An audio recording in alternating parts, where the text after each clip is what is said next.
오늘도 창세기 7장 13절부터 24절까지 보겠습니다.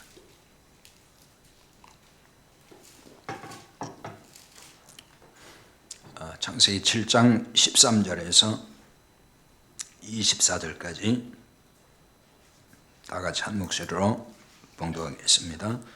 곧 그날에 노아와 그의 아들 셈, 함, 야벳과 노아의 아내와 세 며느리가 다 방주로 들어갔고 그들과 모든 들짐승이 그 종류대로 모든 가축이 그 종류대로 땅에 기는 모든 것이 그 종류대로 모든 새가 그 종류대로 무릇 생명의 기운이 있는 육체가 둘씩 노아에게 나와 방주로 들어갔으니 들어간 것들은 모든 것의 암수라. 하나님이 그에게 명하신 대로 들어가매 여호와께서 그를 들여보내고 문을 닫으시니라. 홍수가 땅에 40일 동안 계속된지라. 물이 많아져 방주가 땅에서 떠올랐고 물이 더 많아져 땅에 넘침에 방주가 물 위에 떠다녔으며 물이 땅에 더 넘침에 천하의 높은 산이 다 잠겼더니 물이 불어서 15규빗이나 오르니 산들이 잠긴지라. 땅에 움직이는 생물이 다 죽었으니 곧 새와 가축과 들짐승과 땅에 기는 모든 것과 모든 사람이라. 육지에 있어 그 코에 생명의 기운에 숨이 있는 것은 다 죽었더라. 지면의 모든 생물을 쓸어버리시니 곧 사람과 가축과 기는 것과 공중의 새까지라. 이들은 땅에서 쓸어버림을 당하였을 때 오직 노아와 그와 함께 방주에 있던 자들만 남았더라. 물이 150일을 땅에 넘쳤더라. 아멘. 홍수 심판에서 구원받은 사람은 노아와 그의 가족뿐이었습니다. 노아와 이제 그의 아내 그리고 세 아들 그리고 세 며느리 이렇게 8명이 구원을 받았습니다. 이를 두고서 베드로 사도가 베드로전서 3장 20절에 이렇게 말씀을 했죠. 한번 거기를 읽어보겠습니다. 그들은 전에 노아의 날 방주를 준비할 동안 하나님이 오래 참고 기다리실 때에 복종하지 아니하던 자들이다. 방주에서 물로 말미암아 구원을 얻은 자가 몇 명뿐이니 겨우 8명이라. 아멘. 구원을 얻은 자가 몇 명뿐이라 그랬어요. 몇 명뿐이라 겨우 8명이라. 이것은 아주 소수에 불과하다 그런 말이죠.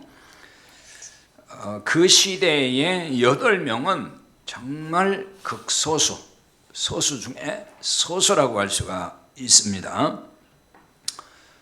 한국 그 창조과학회 홈페이지의 그 자료실에 들어가 보면은 거기에 이제 그 노아 시대 그 홍수 이전에 인구가 몇 명인지를 이렇게 이제 계산을 해서 적어 놓은 게 있어요. 거기에 보면은 홍수 이전, 그러니까 홍수 심판이 있을 때까지 인구가 몇 명이냐? 2억 3,500만 명이었다. 그렇게 이제 계산을 해놨어요. 생각보다 굉장히 많죠. 이제 그 근거가 뭐냐면은 아담으로부터 해서 이제 노아 600세 이제 홍수가 났거든요.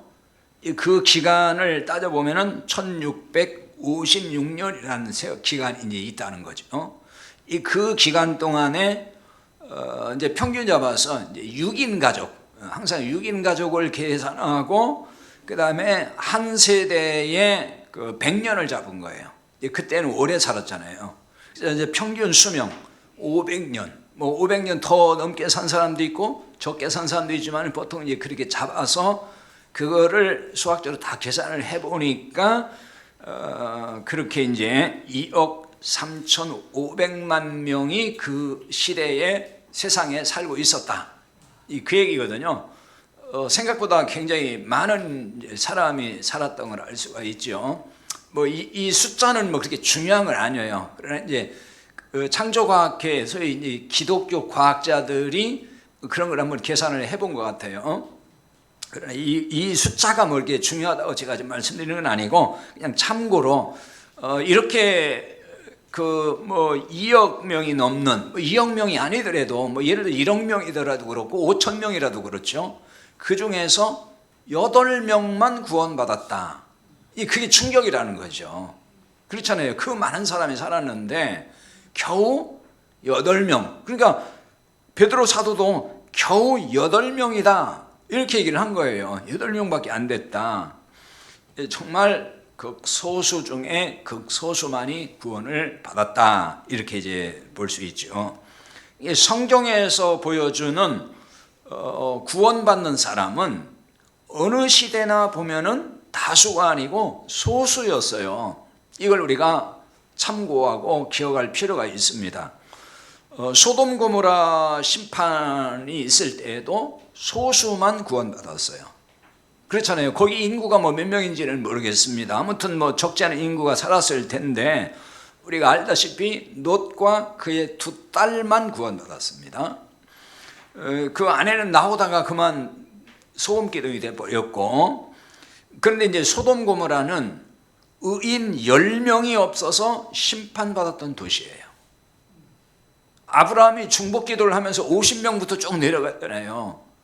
하나님 의인 10명이 있어도 멸하실 겁니까? 그러니까 그렇다는 거예요. 그런데 10명이 없다 그거예요. 그렇게 악했던 도시. 그러니까 그 소돔 고모라에서도 겨우 구원받은 사람은 셋이었다. 그 도시가 멸망할 때 소수였다는 것을 볼 수가 있죠. 여리고성이 멸망할 때에도 라합과 그의 가족만 구원받았습니다. 여리고성에서. 여리고 사람들이 여호와 하나님의 소문을 들었습니다. 라합이 이제 그런 고백을 하잖아요.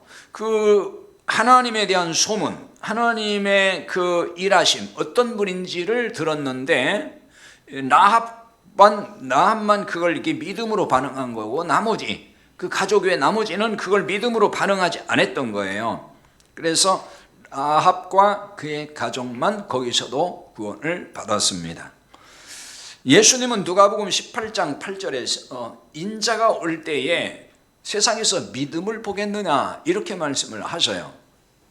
그러니까 이 말씀도 예수님이 이제 오실 때 재림하실 때 과연 믿는 자가 얼마나 되겠느냐 이런 말씀이잖아요. 그거는 다수가 아니고 굉장히 소수일 거라는 것을 암시해 주고 있다는 거죠. 다수가 구원받을 게 아니고 소수만이 구원받을 것이라고 하는 이런 말씀을 이렇게 볼 수 있습니다. 예수님께서 이제 부활하시고 많은 사람이 나타나셨어요. 근데 그 고린도전서 15장 6절에 보면은 500여 형제에게 일시에 보이셨다는 말씀이 나와요. 그러니까 500명의 성도라고 할까요? 주님을 따랐던 사람들 앞에서 그 500명이 있는 자리에서 예수님이 나타나셨다는 거예요. 부활하시고. 그것도 놀라운 사건이죠. 뭐 한 사람 한 사람이 아니라 그렇게 많은 인원 속에 나타나신 적이 있던 거예요. 그런데 주님의 명령대로 예루살렘에 남은 자들은 120여 명에 불과했어요. 마가다락방에 모여서 기도한 사람들이 120여 명이잖아요. 그 예수님을 따랐던 사람들이 500명은 뿐만은 아니에요. 예수님이 막 표적을 보이고 이적을 행하시고 병자 낫기고 그럴 때마다 때로는 막 수천 명씩 수만 명씩 이렇게 군중들이 몰려다니면서 예수님을 따르기도 했어요. 심지어 예수님을 왕으로 추대하려고까지 했단 말이에요. 근데 그렇게 많은 사람들이 다 어디론가 사라지고 마지막 예수님이 부활하시고 나니까 남는 사람은 120여 명, 소수에 불과했다는 거죠. 역시 이렇게 다 살펴보진 않았습니다만 몇 가지만 살펴봐도 구원받을 사람은 다수가 아니고 소수일 것이라는 점을 우리가 볼 수 있는 거죠. 성경은 그것을 분명하게 우리에게 가르쳐주고 있고 또 그걸 암시해 주는 말씀이 많이 나와요. 이렇게 보면은 이런 생각이 이제 번뜩 들 수가 있어요. 야, 구원받기가 그렇게 어려운가? 참 구원받기가 어려운가 보다. 왜냐하면 소수만이 구원받는 것으로 보이니까 그럼 구원받는 게 굉장히 어렵다는 생각이 들 수 있잖아요. 야, 구원받기가 그렇게 힘든가? 이런 생각이 들 수가 있어요. 하지만 성경이 가르치는 구원은 어렵습니까? 쉽습니까? 쉬워요. 성경이 말씀한 구원의 진리는 어려운 게 아니에요. 엄청 쉽단 말이에요. 왜냐하면 구원은 하나님의 은혜로 값없이 받는다 그러잖아요. 믿음으로. 그거 얼마나 쉬운 거예요. 어려운 건 왜 어렵냐면, 어렵다고 할 때는 어떤 선행을 요구한다든 일정의 어떤 기준을 마련해 놓고, 예를 들어 가지고 뭐 1000가지 선행을 해야 된다든지 10,000가지 선행을 해야 된다든지, 또 아니면은 어떤 그 노력과 업적, 공로를 뭐 정해놓고 그 기준에 도달해야 된다든지, 이런 어떤 그 구원을 위해서 우리가 해야 될 그 공로나 업적을 보여주고 그렇게 해야만 된다 그러면은, 야, 구원받기가 저렇게 어려워서야, 이런 생각이 들 거란 말이에요. 그렇잖아요. 착한 일도 뭐 수천 가지를 해야 된다든지, 아니면 뭐 재산의 반을 팔아서 바쳐야 된다든지, 또 아니면은 뭐 어디 뭐 저 산속 수도원에 들어가서 몇 년을 그 수도 생활을 해야 되는, 이런 뭐 여러 가지 조건을 걸면은, 야, 그렇게 어려워가지고 구원을 누가 받을 수 있을까? 이런 생각을 할 수 있단 말이에요. 그때는 어렵다는 생각이 드는 거예요. 그런데 성경에서 가르치는 구원은 우리가 늘 보지만은 뭘 하라는 게 없어요. 하나님이 다 해놓으셨다는 거예요. 하나님이 다 준비해 놓으셔서 그것을 값없이 주겠다. 구원을 준비해 놨으니까 값없이 줄 테니까 그거 믿어라는 거예요. 그러니까 이렇게 생각하면은 엄청 쉬운 거잖아요. 이게 뭐 어렵냐고요. 믿는 건데. 선행이거나 무슨 공로를 쌓는 게 아니고 그리스도의 대속의 그 사역, 우리를 위해서 십자가에서 피 흘려 죽으신, 우리의 모든 죄를 다 가져가시고 용서해 주신 그 사실을 믿으면 된다고 하는데, 그게 뭐가 어렵냐고. 우리가 십자가를 지는 것도 아닌데, 사실 참 쉬운 거거든요. 자, 노아가 만든 방주에 들어가면 구원인 거예요. 다른 거 요구한 게 없어요. 그냥 방주에 들어오라는 거예요. 누구나 들어가면 돼요. 차별이 없어요. 그냥 누구든지 들어가면 된단 말이에요.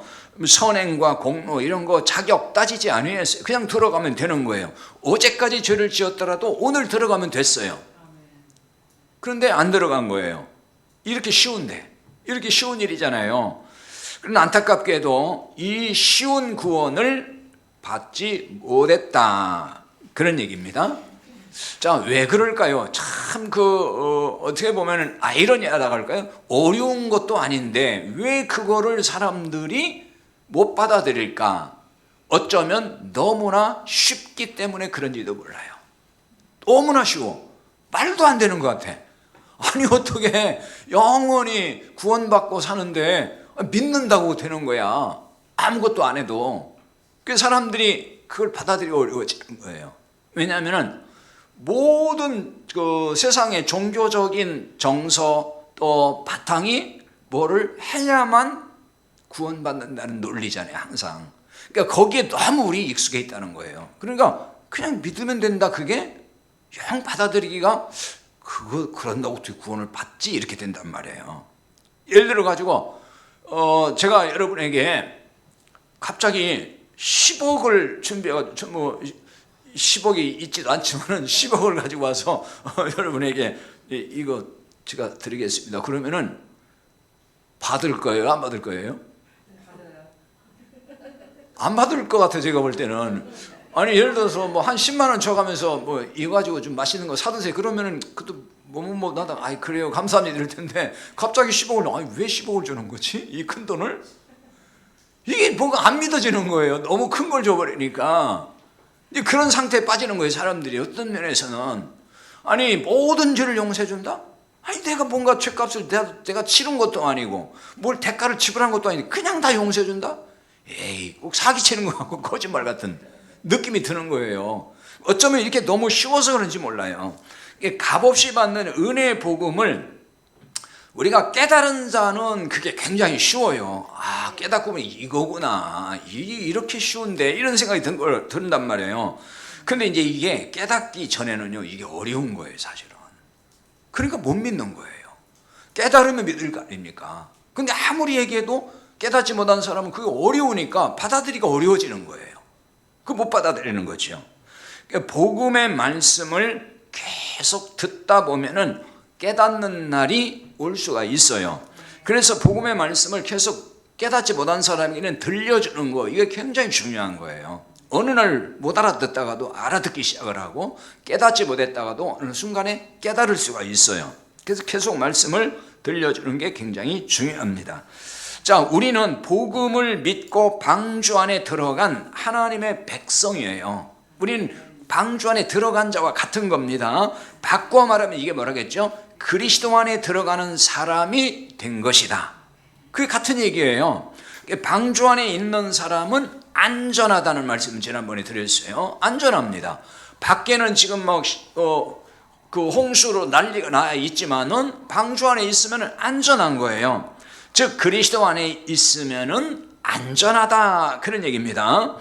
지난번에 방주의 의미를 통해서 방주는 언약궤를 보여주는 거라, 언약궤에 대한 모형이라고 말씀을 드렸습니다. 자, 방주는 그리스도를 모형하기도 하지만은 언약궤를 모형으로 보여주기도 하는 거예요. 왜냐하면은 자, 방주라는 말이 시브리 말로 말했죠. 테바라고, 테바. 그건 상자라는 뜻이라서 상자. 그러니까 언약궤, 그것도 상자예요. 똑같은 상자입니다. 다른 상자가 아니고. 그러니까 언약, 하나님의 말씀이 있는 상자. 그게서 언약궤인 거예요. 거기에 돌비가 있잖아요. 하나님 말씀이 새겨진. 그래서 그게 언약궤거든요. 그러니까 방주도 하나님의 언약이 있는 거예요. 거기에 구원의 언약이 있잖아요. 방주가. 그러니까 이렇게 보면은 방주는 언약궤가 되는 거죠. 언약 상자예요, 그게. 왜냐하면 방주가 퇴바. 그래서 이 방주는 우리가 생각하는 그 날렵한 유선형의 배가 아니라 그랬어요. 그냥 이 직사각형에 둥둥 떠 있는 사각형의 상자의 모양이었다. 그랬잖아요. 이거는 그 어떤 그 배 노가 있는 것도 아니고 키가 있는 것도 아니고 그냥 둥둥 떠서 하나님이 인도하시는 대로 그냥 가는 배. 그게 노아의 배거든요. 방주가 그거였어요. 그래서 이 방주는 언약궤라고 해도 전혀 틀리지 않다. 왜? 거기에 하나님의 언약이 있는 상자니까. 그런 의미에서 말씀드리는 거예요. 그래서 이거를 다른 말로 말하면 성전을 의미하기도 한다. 그러니까 성전에 대한 하나의 또 그림자요 모형이기도 하다. 그렇게 보는 거예요. 왜냐하면 언약궤가 어디에 있죠? 성전에 있잖아요. 성전. 성막에 있고 성전에 있는 것이 언약궤란 말이에요. 그러니까 언약궤는 또 다른 말로 말하면 이건 하나님의 임재 상징이에요. 언약궤 자체가 하나님이 아니고 그건 하나님의 임재를 나타내주는 하나의 상징, 하나의 임재를 의미하고 있다. 그러니까 방주는 이런 면에서 성전이신 그리스도의 모형이기 때문에 성전의 의미가 또 이 속에 담겨 있다는 것입니다. 방주에는 지금은 그리스도라는 방주 안에 있는 우리가 성전이죠. 구원받은 우리가 성전이잖아요. 그러니까 교회는 성전인 우리로 인해서 세워가는 성전 공동체예요. 이게 교회입니다. 이걸 에크레시아, 교회라고 하는 거예요. 건물이 교회가 아니라 그랬습니다. 하나님의 거하실 처소로 지어져 간다. 에베소 2장 22절에 그렇게 말씀을 해요. 하나님의 거하실 처소로 지어져 가는, 그러니까 눈에 보이지 않는 그런 성전 공동체, 이게 교회입니다. 자, 이 부분을 좀 더 오늘 홍수 노아 방주와 관련해서 좀 더 이해를 돕기 위해서 시편 29편 10절과 11절을 거기 적어놨는데요. 같이 한번 보겠습니다. 여호와께서 홍수 때 좌정하셨으며 여호와께서 영원하도록 왕으로 좌정하시도다. 여호와께서 자기 백성에게 힘을 주시며 여호와께서 자기 백성에게 평강의 복을 주시리로다. 아멘. 여기 여호와께서 좌정하셨다 그랬죠. 좌정하셨다. 홍수 때에, 홍수 때는 노아 홍수 때 이렇게 봐도 합니다. 홍수 때 하나님이 좌정하셨어요. 여기 좌정하셨다는 말은 아샤브란 시브리 말인데, 이거는 물론 이제 앉아 계신다 이런 뜻이 있지만은 거주지로 삼았다 그런 말이 돼요. 거기에 계신다, 거기 사신다 이런 뜻이 있습니다. 그러니까 하나님이 홍수 때에 그 방주 안에 계셨다는 의미로도 볼 수가 있는 거예요. 그 하나님이 영원하도록 왕으로 좌정하셨다 그랬죠. 영원하도록, 영원토록 왕으로 거기 좌정하셨다.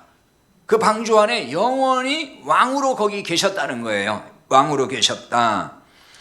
방주 안에 왕은 누구라는 거죠? 여호와 하나님이셨다. 방주 안의 왕은 지금 노아가 아니에요. 여호와 하나님이 왕이셨다. 자, 방주는 하나의 성전의 모형이고 교회는 지어져가는 성전 공동체라 그랬죠. 이런 점에서 교회 공동체의 영원한 왕이 누구였습니까? 하나님이십니다. 하나님이 교회의 왕이신 거죠.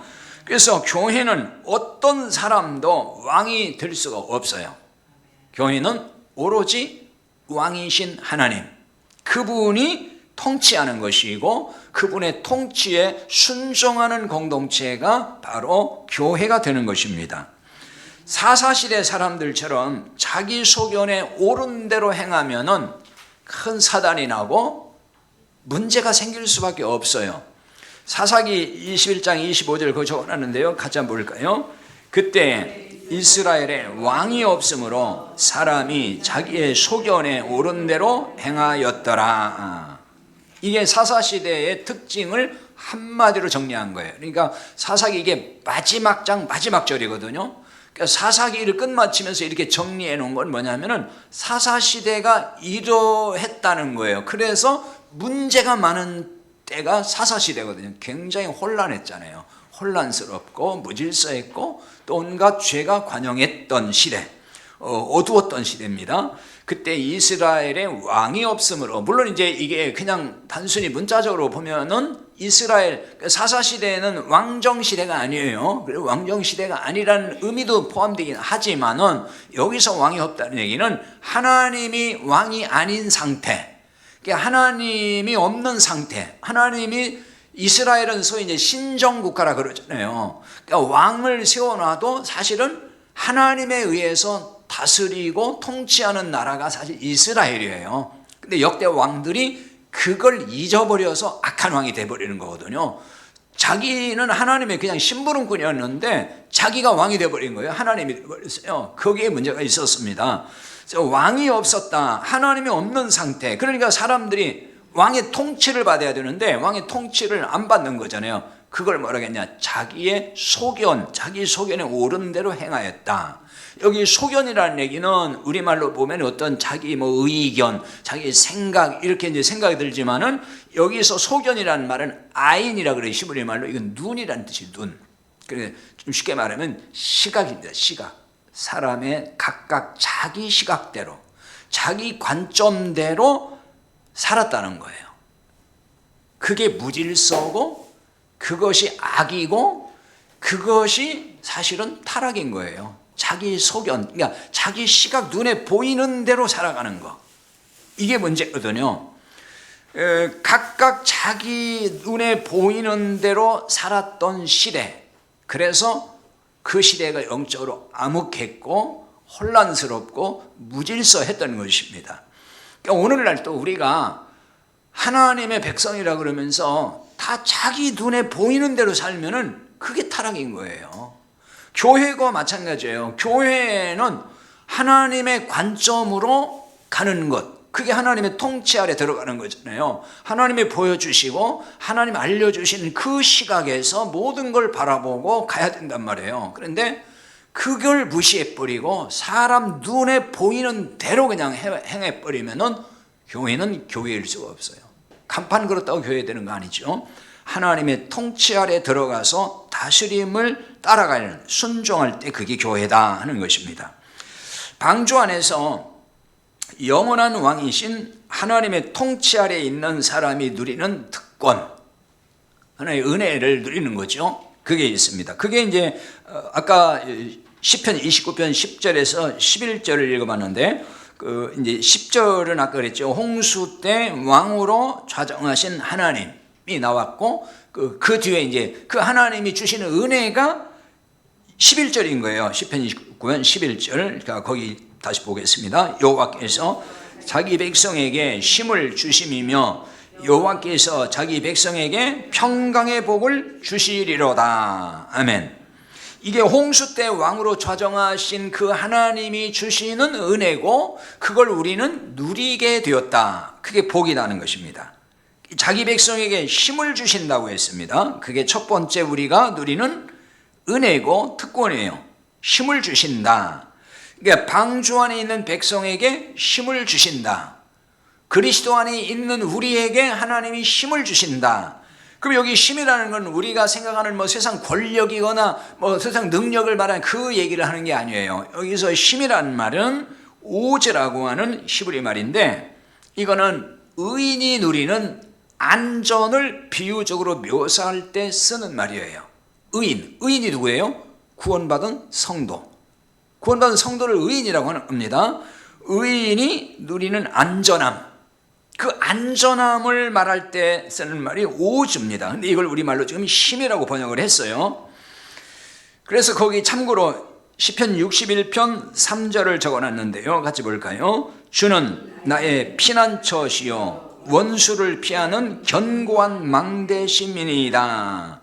거기 견고한 망대라고 되어 있죠. 여기 견고한이 바로 앞에 힘으로 번역된 오즈입니다. 오즈. 같은 말이에요. 그러니까 여기는 견고하다고 번역을 해놨어요. 오즈. 여기 견고하다는 얘기는 힘 혹은 안전 그런 뜻입니다. 안전이란 말이에요. 안전. 아까 안전을 비유적으로 묘사할 때 주로 쓴다 그랬죠. 그래서 안전의 의미가 있는 겁니다. 그 다음에 거기 이제 망대가 나왔는데 이 망대라는 말은 미그달이라는 히브리 말인데 이거는 성, 캐슬 혹은 타워 요새 뭐 그런 뜻입니다. 망대 그런 뜻이에요. 단순히 그냥 어떤 높이 올라가 가지고 뭐 이렇게 전망대 같이 뭐 그런 얘기를 하는 게 아니에요. 성을 말합니다. 성. 안전하게 구축되어 있는 그 성 요새. 그래서 견고한 망대라는 얘기는 안전한 망대, 즉 안전한 어떤 성. 거기 들어가면은 누구도 침략할 수 없는, 침범할 수 없는, 그래서 누구도 누구에게도 해를 받지 않는 그 안전한 상태. 그걸 말하는 것이 여기 지금 망대라는 의미에 담겨 있는 것입니다. 그래서 거기 잠언 18장 10절에 말씀 적어놨는데 보겠습니다. 여호와의 이름은 견고한 망대라 의인은 그리로 달려가서 안전함을 얻느니라. 아멘. 여호와의 이름은 견고한 망대라. 아까 견고한이 나왔죠. 오즈. 그 견고한 망대, 안전한 망대예요. 그래서 의인은 성도는 그리로 달려가서 이 말은 그 안에 들어가서 그 말입니다. 그 안에 주님 안에 들어가서 안전함을 얻는 것이다. 안전함. 이거는 사가부라는 말인데 그 뒤에 설명을 해놨어요. 그러므로 이 시편 29편 11절에 여호와께서 자기 백성에게 힘을 주신다고 하는 이 말은 자기 백성을 안전하게 하신다 그 뜻이에요. 자기 백성. 하나님의 구원받은 백성을 안전하게 해주신다. 그 안전하다는 얘기는 사가부란 말이라 그랬죠. 이거는 도달할 수 없을 정도로 높다 그런 뜻이에요. 그러니까 이 성벽 요새인데 누구도 그걸 올라갈 수 없는 그렇게 아주 높은 성벽 요새라는 거예요. 적군이 거기에 침략할 수 없는, 그래서 그 안에 있으면은 해함을 받지 않는 그 안전함, 그거를 지금 표현하고 있는 것입니다. 하나님의 백성을 이처럼 안전하게 해주신다. 누구도 해할 수 없는 안전한 장소다. 그리스도 안이 그렇다는 거죠. 그러니까 방주 안에 있을 때 이처럼 안전하다. 즉 그리스도 안에 있을 때 이처럼 안전하다는 겁니다. 그리스도 안에 있는 우리의 구원이 안전하다. 그러니까 그 안전이라는 얘기는 우리의 육체를 말하는 게 아니에요. 지금 우리의 영혼. 그래서 우리의 구원이 안전하다는 거예요. 그러니까 누구도 정죄할 수가 없어요. 그리스도 안에 있으니까. 그렇잖아요. 예수님 안에 있으니까 정죄할 수 없잖아요. 누구도 정죄하지, 하나님도 정죄하지 않아요. 이 말은 다시 말하면 한 번 받은 구원은 안전하다, 그 뜻이 되는 거잖아요. 왜? 정죄하지 않으니까 죄인이 아닌 거예요. 이제는 하나님이 너 죄인 이렇게 얘기 안 해요. 이제 너는 또 지졌으니까 죄인이다 이렇게 말씀하지 않는다는 거예요. 그러니까 우리의 구원이 안전하다, 그 의미를 우리에게 지금 보여주는 겁니다. 자, 그리고 시편 29편 11절 하반절에 두 번째 이제 하나의 은혜, 두 번째 특권이 뭐냐면 여호와께서 자기 백성에게 평강의 복을 주시리로다 그랬어요. 평강의 복을 주신다. 평강이라는 말은 샬롬이라 그러죠. 히브리 말로 샬롬. 이건 뭐 다 아는 얘기죠. 샬롬. 근데 이 샬롬은 샬람에서 나온 말입니다. 샬람에서 샬롬이 나왔습니다. 그럼 샬람은 무슨 뜻이냐면은 맹세를 이행한다, 그런 뜻이에요. 맹세를 이행한다 혹은 보상한다, 이런 뜻이 있어요.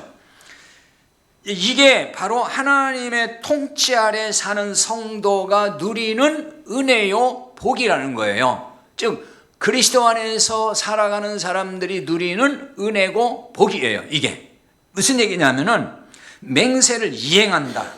하나님은 우리에게 맹세한 게 있죠. 그게 언약이에요.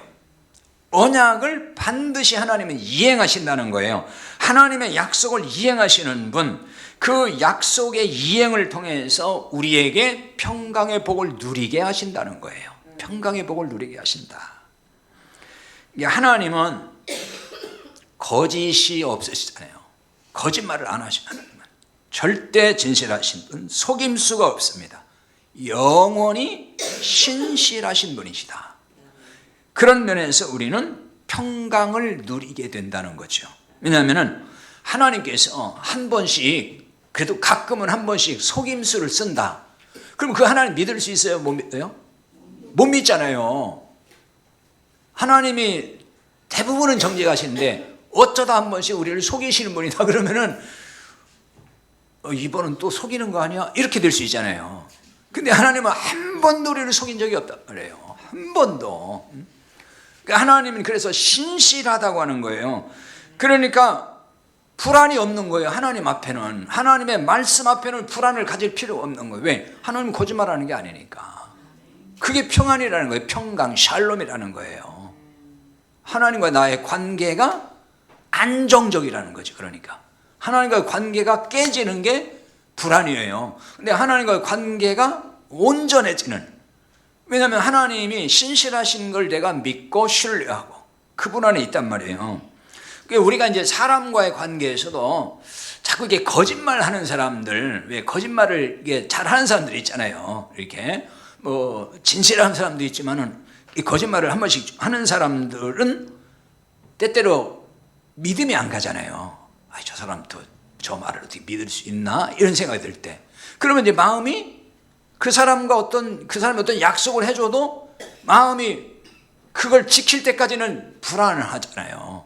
왜? 가끔 안 지키고 거짓말할 때가 있으니까. 그러니까 지키는 걸 끝까지 보면은 그때서 이제 마음이 평안해지는데, 약속만 가지고는 이제 안 믿어질 때, 그런 거죠. 그러니까 하나님의 말씀은, 언약은 100% 완전하니까 거기에 우리가 불안할 이유가 없는 거예요. 그게 샬롬이라는 것입니다.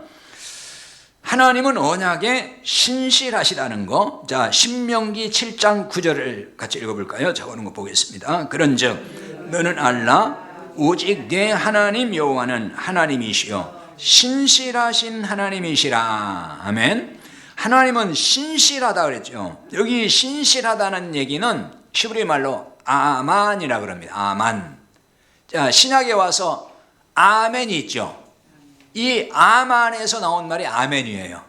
그러니까 이런 건 그냥 상식적으로 알면 좋아요. 예.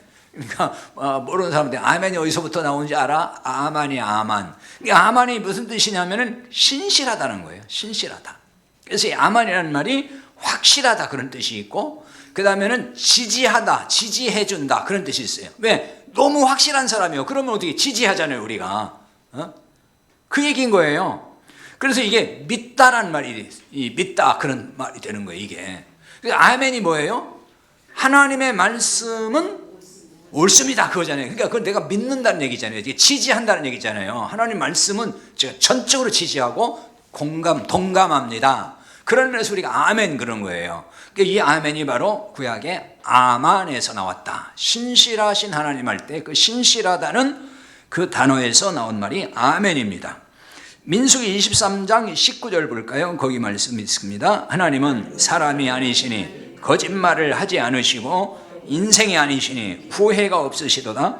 어찌 그 말씀하신 바를 행하지 않으시며 하신 말씀을 실행하지 않으시랴. 아멘. 하나님은 사람이 아니기 때문에 거짓말을 하지 않으신다. 그러니까 하나님의 언약은 그냥 우리는 100% 믿으면 되는 거예요. 문제는 우리가 믿음이 없는 게 문제지 하나님 말씀에 문제가 있는 건 아니다는 겁니다. 자, 이 하나님이 우리를 성전 삼고 우리를 성전 삼았잖아요. 우리 안에 계시니까 평강이 없다 그러면은 그게 이상한 거예요. 그렇잖아요. 하나님이 우리 안에 오셔서 성령으로 임하셨잖아요. 그 얘기는 뭐냐? 우리를 성전 삼았다는 뜻이에요. 우리가 성전이 된 거예요. 그러면 하나님의 영, 성령이 내 안에 오셔서 성전 삼았으니까 당연히 우리 안에 뭐가 있어요? 샬롬이 있는 거죠. 평강이 있는 것입니다. 방주 안에 있다는 게 이런 의미예요. 그렇다고 해서 우리가 세상 살아가면서 막 근심거리도 없고 걱정거리도 없고 한 번도 불안하지 않다 그런 얘기를 하는 건 아니에요. 본질적으로 우리 안에는 샬롬이 있다는 거예요. 그렇기 때문에 어떤 세상 염려 근심은 찾아오지만은 그걸 어떻게 해요? 쉽게 이기는 거죠. 극복을 하는 거예요. 내가 하나님의 성령이 내 안에 계신다, 나는 왜 이렇게 요즘 막 불안하지, 왜 이렇게 힘들지, 그럴 필요는 없어요. 다 사람은 그런 상태에 빠질 때가 있어요. 그러나 또 우리는 그걸 이길 수가 있습니다. 성령님이 우리를 이길 수 있게 해주는 거예요. 자, 방주 안에 하나님이 좌정하셨듯이 우리 안에 성령으로 임하셔서 좌정하고 계신 겁니다. 자, 이제 오늘 또 다시 살펴볼 얘기는 이제 노아가 그 가족과 함께 방주에 들어갔다 그랬어요. 배 안에는 노아와 그 가족만 있는 게 아니고 각종 짐승과 생물들이 거기 있습니다. 지금 이런 환경에서 1년을 넘게 살았어요. 방주 안에서. 그럼 방주 안에 있는 한은 안전하다 그랬잖아요. 분명히 안전합니다. 그러니까 이 노아와 그 가족들이 우리가 이 홍수의 심판이 멸망해서 구원받았다는 안도감과 함께 감사와 기쁨이 분명히 있었을 거예요. 그러니까 평강을 누리고 있을 거겠죠. 그런데 그렇다고 해서 편리한 삶은 아닌 거예요. 방주 안이 뭐가 편리하겠습니까? 편리하진 않죠. 그러니까 제한된 공간에서 얼마나 불편했을까? 그렇지 않겠습니까? 그러니까 우리가 그리스도 안에서 산다는 것은 평안과 기쁨인 건 맞지만 불편한 것도 사실이에요. 왜? 세상 속에서 그리스도 안에 살아가는 건 불편한 일이 많아요. 그리스도 안에 산다는 게 편리한 것까지도 보장해 주는 건 아니라는 거예요. 불편한 걸 우리는 감수해야 된다. 그리스도 안에 있는데 그럼 왜 불편할까요? 그리스도 안에 있는데 이거는 쉽게 말하면 이런 거예요. 그리스도 밖에서 우리가 마음대로 편리하게 살았던 경험 때문에 그런 거예요. 그 경험이, 즉 그리스도 밖에서 내가 마음대로 살았던 그 경험이 전혀 없으면은 불편할 리가 없어요. 근데 그 경험이 있어요. 그 경험 때문에 불편한 거예요, 항상. 자, 이게 무슨 얘기냐면요. 이런 겁니다. 그러니까 그리스도 밖에서 마음대로 살았던 경험이라는 건 뭐냐면 세상 가치관에 익숙하고 또 세상 그 기준, 세상 사람이 살아가는 기준이라는 게 있잖아요. 그 기준에 너무 익숙해 있고 그 가치관에 그대로 내가 녹아서 거기서 같이 살았던 거예요. 그런데 그리스도 안에 들어오면은 그게 다 바뀌어야 되잖아요. 생각도 바뀌어야 되고 가치관도 바뀌어야 되고. 근데 그게 안 바뀌니까 불편하잖아요. 그걸 말하는 거예요. 그러니까 이를테면은 거기도 적어놨습니다면은 우리나라에 지금 탈북민들이 3만 4천 명인가 하여튼 얼마나 된다고 그러고 그러는데 어제도 또 목선 타고 또 이제 한 가족이 이렇게 넘어왔잖아요. 앞으로 계속 많이 넘어올 것 같긴 한데 이 사람들이 나와서 그 한국에 정착하는 과정에서 늘 공통적으로 하는 얘기가 있어요. 보통 이제 제3국으로 일단 탈구하잖아요. 중국이나 그다음에 거기를 거쳐서 뭐 태국, 라오스, 미얀마 거쳐 태국 뭐 이렇게 와가지고 우리나라 들어오는 그 절차를 밟는데, 그 중국에서 이제 북한 나와가지고 생활할 때 엄청 불안하다는 거예요. 잡히면 또 이제 북송될 수도 있고 어떤 변을 당할 수 있지 모르니까 엄청 불안해요. 그러다가 이제 한국에 들어오니까 안도의 한숨을 내쉬고 그렇게 이제 마음이 편한 거예요. 한국에 이제 누가 잡으러 올 사람도 없고, 여기 오면 이제 여기 국적을 바로 주잖아요. 한국에 들어오면은. 근데 외국에 떠돌아다닐 때는 국적 없잖아요. 난민 신세잖아요. 남 인정받는 것도 아니고. 그렇게 불안했는데 이제 그 불안한 상황에서 벗어난단 말이에요. 우리나라 딱 들어온 순간에. 그렇다고 불편이 해소되는 건 아니라는 거예요. 왜냐하면은 지금 북한의 그 형편이라는 게 상류층 뭐 한 10% 빼놓고는 전부 북한 지방이라든지 시골에 사는 사람들은 우리나라의 70년대 아니면 80년대 초반 정도의 수준이란 말이에요. 그 우리는 지금 2023년, 그러면 그 갭이 얼마나 됩니까? 4, 50년의 갭이 있잖아요. 그러니까 마치 이와 같은 거예요. 4, 50년 전에 만약에 이제 그 살던 사람들이 갑자기 그걸 뛰어넘어가지고 그 4, 50년 후에 우리 지금 한국에 오는 거예요, 지금. 타임머신 타면서. 그러니까 충격이 굉장히 큰 거예요. 왜냐하면은, 그러니까 이 사람들이 뭐, 우리나라 지금 다 전자화되어 있잖아요. 인터넷 시대고, 모든 것이. 그러니까 처음에는 도대체가 이 정착도 안 돼, 불편하기 짝이 없다는 거예요. 처음에 뭐, 와가지고 뭐 그런다는 거 아니에요. 은행에다가 카드 넣고 이제 돈 빼는 것도 할 줄 모르고, 또 거기서 누르면 막 소리가 나오니까 이 웬 여자가 막 그 뒤에서 뭐 나한테 뭐라고 한다고 깜짝 놀라기도 하고 뭐 별소리를 다 한다는 거예요. 그런 걸 경험을 안 해봤으니까. 그게 살아가는 것도 뭐 어떻게 해야 될지를 몰라가지고 불편이 이만저만이 아니다, 이런 얘기를 하거든요. 한국의 안전감은 느끼는데 불편하다. 그러나 이제 세월이 가면서 이게 이런 거구나 하면서 이제 하나씩 바꿔가면서 이제 가치관이 바뀌자는 거예요. 생각도 바뀌고 말투도 바뀌고 이러면서 비로소 안전감을 느끼고 더 평안을 누리게 된다, 이런 얘기를 합니다. 그러니까 이처럼 그리스도인으로 살면서 불편한 점이 우리 참 많아요, 사실은. 그러니까 세상에서 사는 것은 불편하지 않은데 교회 공동체 생활이 그렇게도 불편하다. 만약에 그렇다면은 아직은 세상 습관이 많이 남아있기 때문일 수가 있어요. 그러니까 세상 살아가는 거는 너무나도 편하고 좋은데 교회 공동체에서 살아가는 건 한두 가지가 너무나 다 불편해야죠. 그러면은 뭔가 아직 세상 가치관이 다 빠지지 않아서 그렇다, 이렇게 볼 수가 있습니다. 그러니까 성도는 세상에서 생활이 불편하고 교회 공동체 생활이 편리해야 됩니다. 여기서 편함과 불편의 문제는 물리적 문제가 아니에요. 가치관의 문제라는 거예요. 그러니까 세상 가치관이 강하면 세상 생활이 편하고, 그리스도인의 가치관이 강하면 교회 생활이 편해지는 겁니다. 그러니까 교회 생활이 왜 서로 불편하냐면은 세상 가치관이 빠지지 않은 사람들이 많이 섞여 있다 보니까 이게 힘든 거예요, 사실은. 그 세상 가치관이 다 빠진 사람들만 모였으면 교회 생활이요 불편할 이유가 하나도 없어요. 근데 다 섞여 있거든요. 여기에 다 섞여 있어요. 그래서 불편함도 많이 있다는 것입니다. 그 출애굽 과정에서 이스라엘 백성을 보면 알 수 있는데, 출애굽한 이스라엘이 왜 광야 생활이 힘들었을까요? 출애굽에서 자유를 얻었잖아요. 노예 생활을 하다가. 그게 굉장히 평안이에요. 샬롬이에요, 그 사람들은. 그런데 그 사람들이 애굽에서 400년 넘게 살다 보니까 애굽의 습관과 문화가 그대로 있었다는 거예요. 그것이 그들을 불편하게 만들었습니다.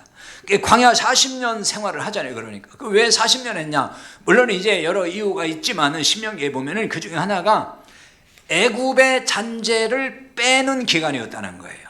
그 애굽의 잔재를 빼지 않고 가나안에 곧바로 들어가면은 가나안이 바로 애굽의 문화를 그대로 이식하는 것이 돼가지고 하나님 나라가 세워지기 어렵다는 거예요.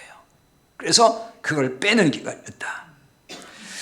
노아 가족이 방주 안에서 사는 것은 방주 밖에서 살 때와 같을 수 없는 거예요. 제한 요소가 많았을 겁니다.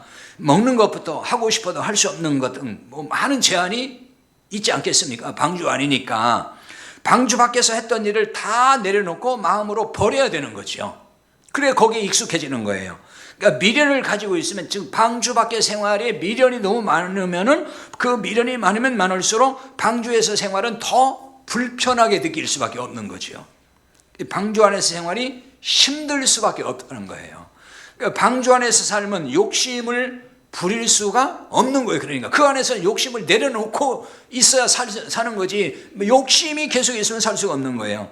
방주란 제한된 자유와 주어진 여건에 자족해야 했다는 것입니다. 여기서 욕심을 더 부리면 이걸 탐심이라고 하는 겁니다. 그러면 불편해져요. 그리스도 안에 산다고 하지만 불편한 마음으로 사는 이유가 있다면 뭘까요? 자, 이 부분을 민수기 11장 4절과 6절에 있는 말씀을 통해 살펴보고 마치겠습니다. 같이 보겠습니다. 그들 중에 섞여 사는 다른 인종들이 탐욕을 품음에 이스라엘 자손도 다시 울며 이르되 누가 우리에게 고기를 주어 먹게 하랴. 우리가 애굽에 있을 때에는 값없이 생선과 오이와 참외와 부추와 파와 마늘들을 먹은 것이 생각나거늘 이제는 우리의 기력이 다하여 만나 외에는 보이는 것이 아무것도 없다 하니. 자, 이 상황은 여러분들이 자 금방 정리가 될 것 같은데요. 여기서 주의 깊게 봐야 될 부분이 뭐냐면 그들 중에 섞여 사는 다른 인종들이 탐욕을 품음에 이래요. 여기 그들 중에 다른 인종들이 누구냐면은 섞여 사는 무리. 그러니까 이 사람들은요 이스라엘 백성이 아니에요. 그러니까 출애굽을 할 때에 이스라엘 사람이 아닌 사람도 섞여 나왔어요. 사실은 같이 애굽에서. 그러니까 이제 이방인이잖아요. 이 사람들이 탐욕을 먼저 품었어요. 이 사람들이. 그러니까 이게 오염이 되기 시작한 거예요. 이스라엘 백성 가운데 자꾸만 오염시켰어요. 그래서 불평이 나온 거예요. 뭐냐면은 자, 우리가 고기가 없다는 거예요. 만나만 준다. 만나만 가지고 어떻게 사느냐. 고기도 먹게 해줘라. 우리 애굽에 있을 때 거기 보면 값없이 이런 말을 썼는데 이거는 다 과장어법이에요. 애굽에서 무슨 값없이요. 맨날 노예 생활했는데 거기서 생선 먹었다, 오이 먹었다, 참외, 부추, 파, 마늘 엄청 잘 먹고 잘 산 것이 나오잖아요. 어쨌든 이런 걸 먹긴 먹은 모양이긴 하지만, 그러나 이걸 생각을 하고 이 광야에서 왜 이거 안 주냐, 광야에서 이거 식탁을 차려내라는 거잖아요 지금. 근데 이게 뭐가 문제냐면은 다른 인종들이 탐욕을 품게 만들었다는 거예요. 전염시켰다는 거죠. 이게 뭐냐면요, 교회 공동체로 말하면은 세상 가치관이 빠지지 않은 사람들이 교회 안에 섞여 있으면은 그들이 자꾸 세상 가치관을 가지고 충동을 하고 사람들을 오염시키면은 이렇게 원망과 불평이 나올 수 있다 하는 걸 볼 수가 있는 거예요. 우리의 기력이 다하여 만나 외에는 보이는 게 아무것도 없다 이러면서 불평을 합니다. 자, 애굽에서 먹었던 거를 뭐 못하는 거죠? 포기하지 못하고 있는 거잖아요. 출애굽을 하는 순간에 그걸 포기해야 되고, 광야 생활을 하면서는 이걸 다 잊어야만 광야 생활을 할 수가 있지. 그 옛날 애굽에서 먹었던 그 습관들을 못 버리면 어떻게 생활을 하냐고요. 그래서 힘든 거잖아요 지금. 이걸 그래서 탐욕에서 나온 거라고 하는 거예요. 왜냐하면은 하나님이 주시는 만나로 만족해야 되는 것이 하나님 백성의 삶이기 때문에 그런 거예요. 그걸로 만족해야 되는데 왜 더 다른 걸 달라고 하느냐, 그 얘기잖아요. 그러니까 탐욕이라는 거예요. 자, 만나는 이제 신약에 와서 보면 이게 생명의 떡이잖아요. 생명의 떡. 요한복음 6장 50일 예수님 말씀하시고 나는 하늘에서 내려온 살아있는 떡이다. 그러니까 우리는 이 떡으로 만족을 해야 되는 사람들이에요. 예수님으로 만족해야 된다는 거예요. 여기서 만족하면은 우리는 불평이 사라지게 되고 또 불편을 이겨낼 수가 있어요. 왜? 주님만으로 만족하는, 주님의 그 생명의 떡으로 늘 만족하고 자족하니까 우리는 이 땅에서 불편하고 힘든 일이 있지만은 그걸 능히 이겨내고 극복하고 승리할 수 있다는 것입니다. 항상 우리 주님으로 주시는 생명의 떡으로 만족하며 살 수 있기를 바랍니다. 이 찬송 401장을 부르고 마치겠습니다.